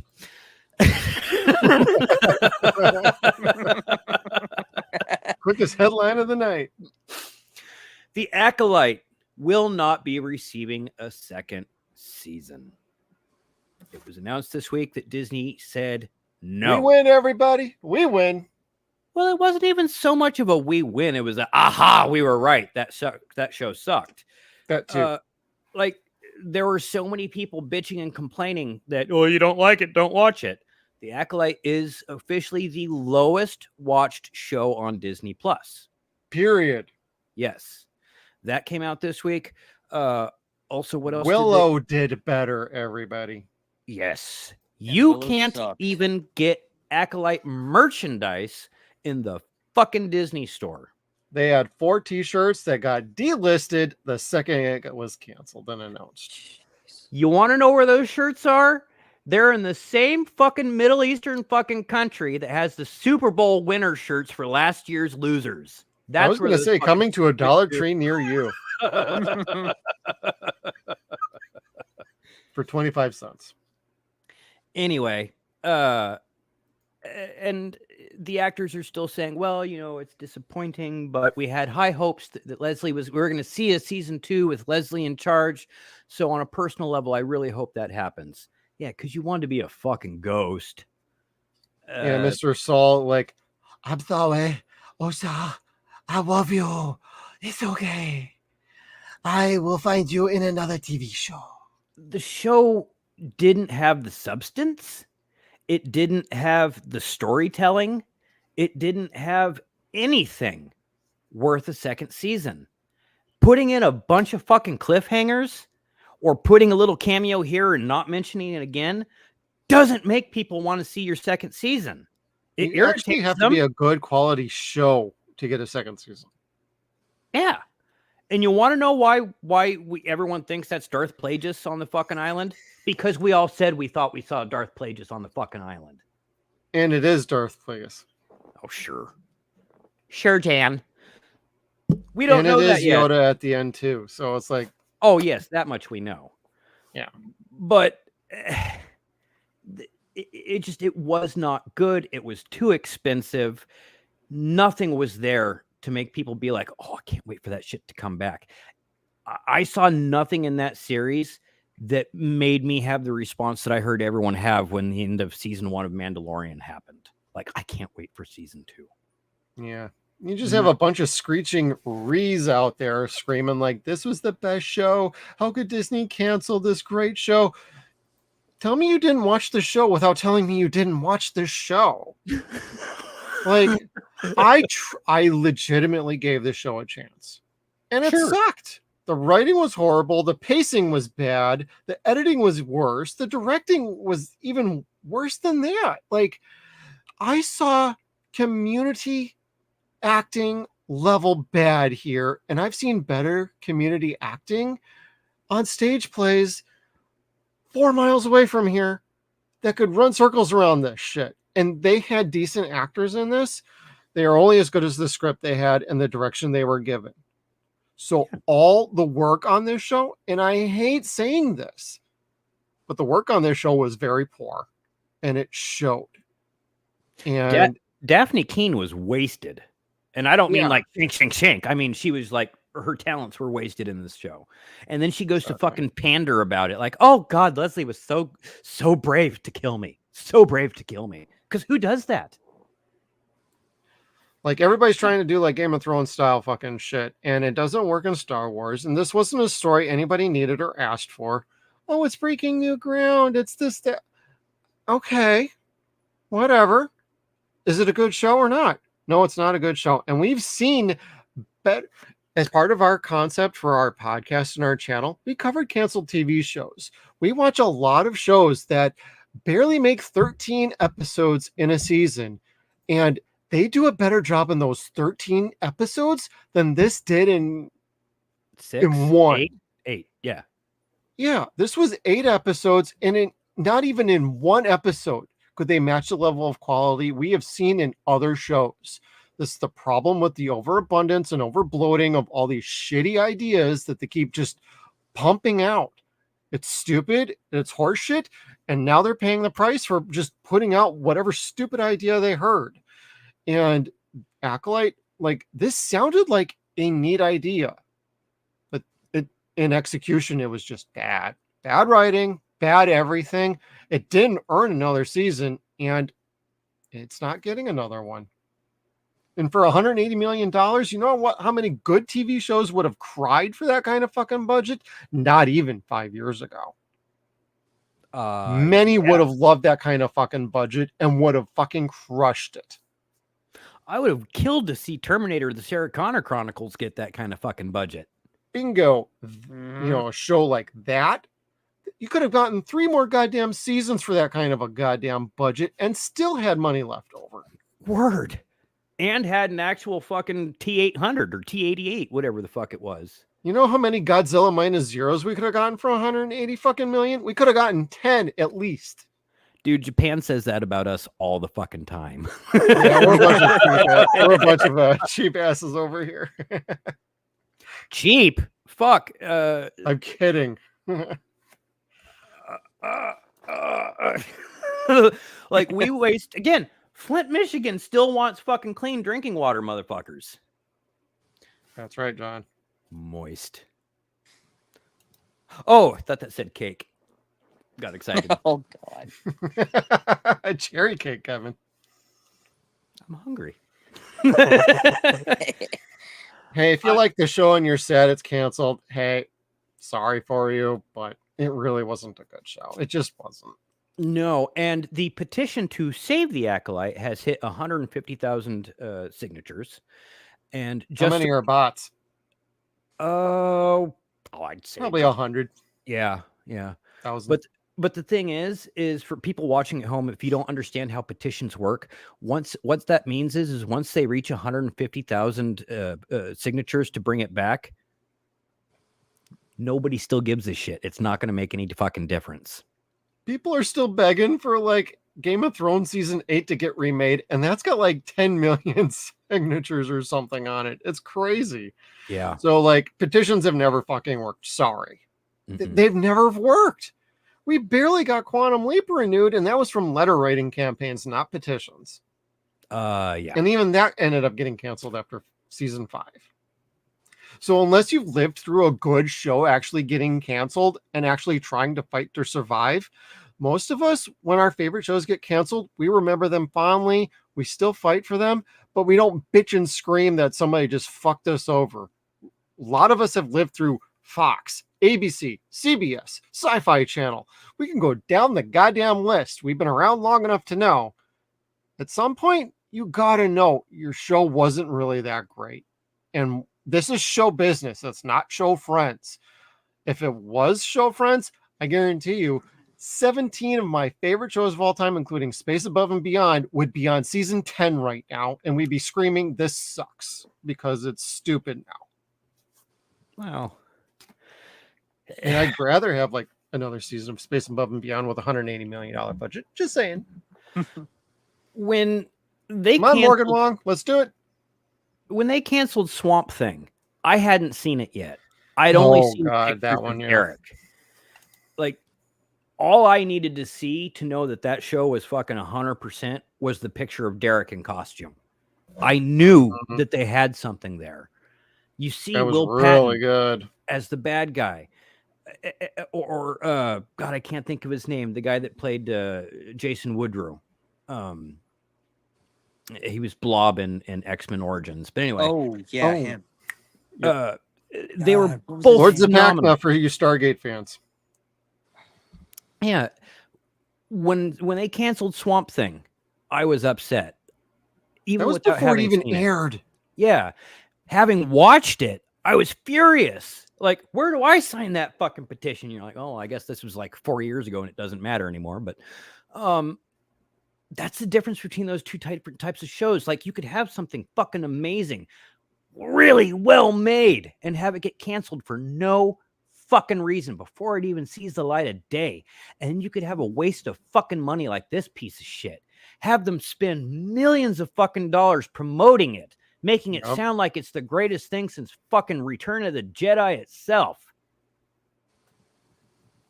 And it turns out like shit. Hundreds of millions of fucking dollars to have a show that looks like they're wearing costumes from community theater that just came off the fucking wardrobe rack. We're camping, but in clean fucking clothes. Utter failure. Like, come on. A perfectly crimped fucking Wookiee. And at no point when it lights up its lightsaber do people go, oh shit, turn it off, it smells like good dog hair. Like, come on. I don't know. It wasn't good. It's not bad for the reason that people say it is. Like, I'm not going to get into that whole woke bullshit. The moment you say that, you invalidate the argument about why this is not a good show. There are technical reasons why this is not a good show. It just wasn't well performed, well written. None of it. So I'm not sorry it's gone. I'm sorry it wasn't good. Yeah. Because I was looking forward to seeing it. Ooh, Donnie, good comment. The Disney Money Pit. Star Wars. Starring Tom Hanks. God, I haven't thought of that movie in a long time. There's a good reason for that. Actually, I don't know. I've never seen it. So, but yeah, that was most of this week's noteworthy entertainment news. Well, I got a few extra things just to tack on here at the end. Now, Kevin, you talked about a fun little Animal Gone Crazy movie earlier. I got something for you. The Pooniverse is back, baby. Bambi the Reckoning. The sales poster is out for the Pooniverse. So Winnie the Pooh, Blood and Honey fans, we're starting to gear up for the rest of the universe here. We got fun little crazy little poster of Bambi going crazy and psychotic. Oh, I hope it's a Wendigo. So we also have Pinocchio Unstrung coming up along with Bambi the Reckoning from Jagged Edge Productions. They share their sales poster here, and they're working on selling the film and getting it going, and it's going to be due out early next year, early 2025. And while we wait for the trailer, it's being described as Cujo meets Jurassic Park. I'm in. Yeah. Totally in. And in the film, after a mother and son get in a car wreck, they soon become hunted by Bambi, a mutated, grief-stricken deer on a deadly rampage, seeking revenge for the death of his mother. Sold. Yep. I'm in. And that's about all I need to read for a concept. I'm in. They got some... I will avenge you. I will avenge thee. I grab the hammer. I will avenge you. Special shout out to Grabthar's hammer. Gored on the antlers. That's all I need. I know, right? We got some interesting cast here. We got Roxanne McKee from Wrong Turn 5. She stars as Zana alongside Tom Mulherin. Nicola Wright from Sexy Beast. Samira Mighty, Beauty and the Beast. Alex Cook from Blood Vessel. And Russell Jeffrey Banks from Ghost House. So I'm pretty interested, and here is that full poster, everybody, as I scroll on by. Welcome to his stomping grounds, Bambi the Reckoning. You know he's got ticks, right? You damn right. And while we're at it, we're going to click on Pinocchio Unstrung, because this is also within that same universe. Some fun concept art. He is without his strings, so he will be your puppet no longer. Cool. And another loose sequel. And it looks like Reese Frake Waterfield is directing this one. So that is pretty good to hear that. This film will embrace practical effects at every opportunity, ranging from the doll itself to the title card of the film. Yes, please. Having a Mhm. budget significantly higher than my last film, Winnie the Pooh, Blood and Honey 2. So you're getting the director from the second movie, which is dope as shit. Really like that one. Aiming to make this the definitive Pinocchio horror film and my best movie to date. Exciting cast announcements will follow shortly. I am pretty excited. We will keep everybody up to date on that because I am totally a horror guy and I am totally down for this whole Pooniverse. It's fucking batshit crazy, and I'm all for it.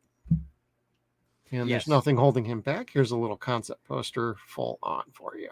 Now I've got that song stuck in my head. You're welcome. There are no strings on me. And they're all building towards the Twisted Childhood universe, towards Pooniverse Monsters Assemble, which will also feature Pinocchio amongst the Deadly Gang. Cool.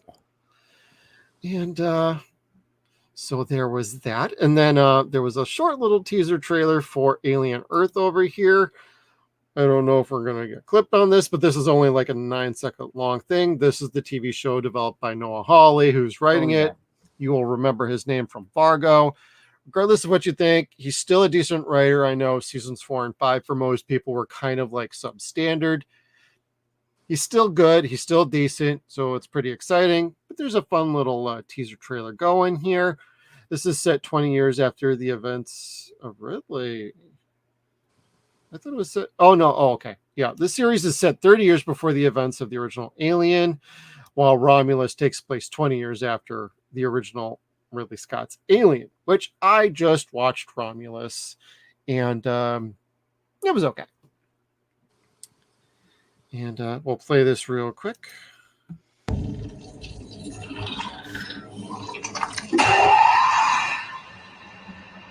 Neat. Just a quick little thing. It's no real footage. It's just kind of a concept to get people excited, which, you have to start putting some of this out if you want to get people excited for the show. You're going to have to do more than cast announcements and like plot synopsis. You're going to have to do a little bit more by the end of the year. Because if this is coming out first quarter or second quarter, which is what it's sounding like, you're going to want to start gearing this up easily in October/November. That's typical Halloween horror time. And people are going to want to know what the hell they're getting into with that. So, especially after Romulus, which seems to be still doing very well in the box office. Have either of you guys checked out Romulus yet or not? Not quite. I haven't yet. No, but I did hear that it has made more money than God. What opened up this weekend? Pussy Island Crow. and Crow. Yes, thank you. It's made more money than Pussy Island and Crow. Wasn't the first day of the Crow only like under $700,000 nationwide? I think so. For Friday. Like, geez, I haven't even looked. I mean, tomorrow's Sunday. We'll find out tomorrow like how box office was, but I don't think it's going to do well. Alien and Deadpool are still topping the box office right now. Yeah. Crow came in fourth, I think, under Pussy Island. Pussy Island. Or Blink Twice, whatever it's fucking called now. Well, welcome back to Dead Pussy Wire Live. We got you, girl. And so you guys are both like, we're talking about space, sci-fi, horror. You both video gamers? You like your Dead Space and like Alien Isolations and whatnot? I do.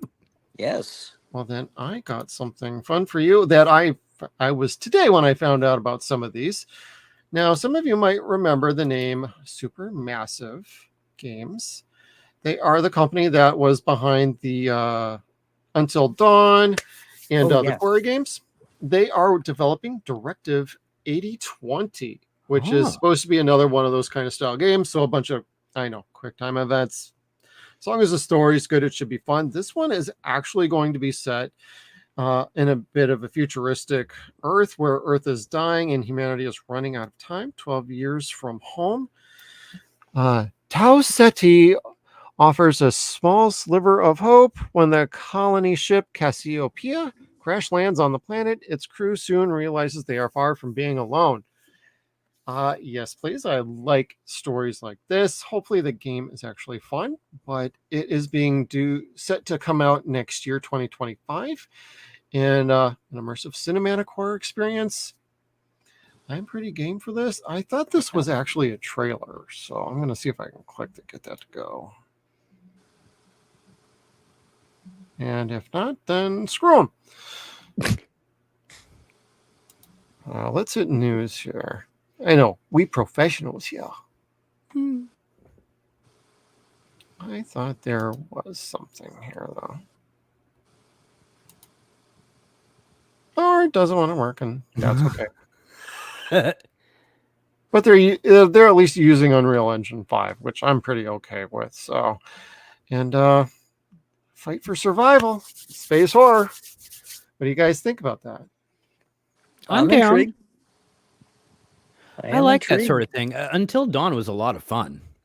Yeah, Now, I started to play the Quarry. I did not get much beyond like the first hour. Ted Raimi is like fucking creepy as shit, so I'm totally down to play the rest of it. I just got distracted by like Stellar Blade and some other games, but I'll be getting back to that soon. Oh, I need to go look for that. I haven't played that one. I think I might still. I also need to like replay Until Dawn and try to make it so everybody lives. I accidentally killed the blonde chick. Oh, you did? She had HPV anyway. That's your answer to everything. She would have spread that shit so around. God, I remember one Thanksgiving, my youngest niece playing that and going out of her way to make sure everybody died. Because that's Shell and that's the way she plays. I almost had that platinum trophy. I was like, fuck, they let the bitch die. You stupid bitch. Should have ran. Run, bitch, run. Run! Run, Forrest, run! Well, speaking of running, there is another space-based sci-fi horror game coming out. This one is from 333 Studios, and they're putting out one called Retrieval. And this one does have a trailer, and it came out at Gamescom not too long ago. Didn't actually see this on a buddy stream of mine. I actually was today when I saw this, and I wanted to play that for my buddies here. So let's get going.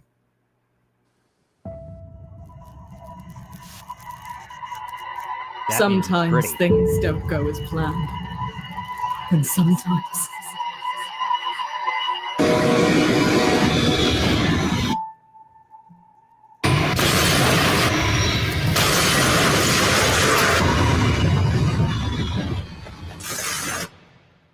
Run, bitch! Digging. Searching for answers we should have never asked. Not even supposed to be here Always today. clawing at the surface like worms, begging. That's just why you don't want to take the subway. Lack of understanding. Ouch. Push what we don't know. When That's a flesh wound. She'll be fine. should be left alone. Grab a Band-Aid.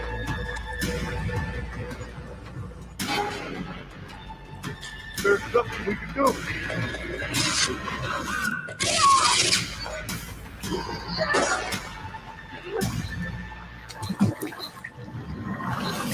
There is no end.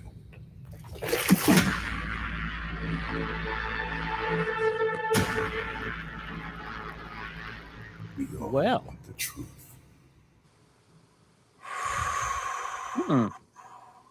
Yes, please. Yep, Cool. I am intrigued. Yeah, I am very much interested in this one. Definitely a little more on the horror side, definitely with some alien combat. I'm hoping, now this is all largely cinematics. I'm hoping this is a third person style game. I do not want another first person fucking game. I want this to be a little more like Returnal, but a little more kind of Dead Space in scope. That's more what I'm looking for. I even like, say, like Callisto Protocol. I'm definitely getting some vibes from that out of this. So I am actually really excited to check this one out. I don't know when it's due out, but it did say like 2025. So they are expecting to The Chilling Secrets of Rehalian, if I'm saying that right. So we're on another planet, everybody. We're going to go more space sci-fi horror. So let's go. I'm down. It looks fun. Yeah.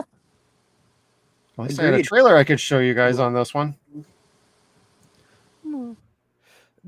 I'm waiting for a decent trailer to show you guys. There's an Alien VR game coming out for the PSVR 2. Oh, I thought I heard about that. Yeah. It doesn't come out until December, but I'm super excited for it. I think one of these two games I showed you was being set for VR as well. I think it was the other one. The one from Ooh. Supermassive. I think Destructive 8020. Let's take back a look at that. One of these was due to have some sort of VR influence on it. I don't see that on the other article here, though. I still need to get Resident Evil 4. Ooh, there you go. That's for VR, I mean. I've got the other one. No more Geppetto. I'm just looking back at John talking about like our Pinocchio discussion. Which goes back to our game. Which petter ass is Brett Ratner going to invite to the set this year? Probably Singer. Spacey. Start singing the blues. I'm not watching that today. It wasn't statutory at that point when Rob Lowe did it, so we can't say him. But it was on film. Jesus Christ. All right. Is that it, Kevin? Is that all you got? That's all I had. No more petter All right. asses. All right. Well, thank you everybody for tuning in to this wonderful live stream on a Saturday night with Kevin, Jeff, and Chad. We greatly appreciate you tuning in. So thank you everybody for commenting, participating in the chat. Totally love having you with us. If you like this stream, please do us a favor, hit that little like button down below. We would greatly appreciate it. Also, if you got any comments about any of the headlines we had down below, please throw some comments. You got any headlines that we didn't cover, anything hot horror or sci-fi, we're always down to talk about those. Comic books, hey, throw it in. We got you covered. We want to talk about that too. These are my two experts over here. I'm not so much a comic book guy, but hit that little subscribe button down below, little bell notification, and so you can stay tuned to all of our video content. We got some fun content coming up. Saturday is going to be Friday the 13th month, everybody. So stay tuned for some Voorhees goodness and some Curious Goods goodness, if you know what I'm talking about. And we will see you on the next one.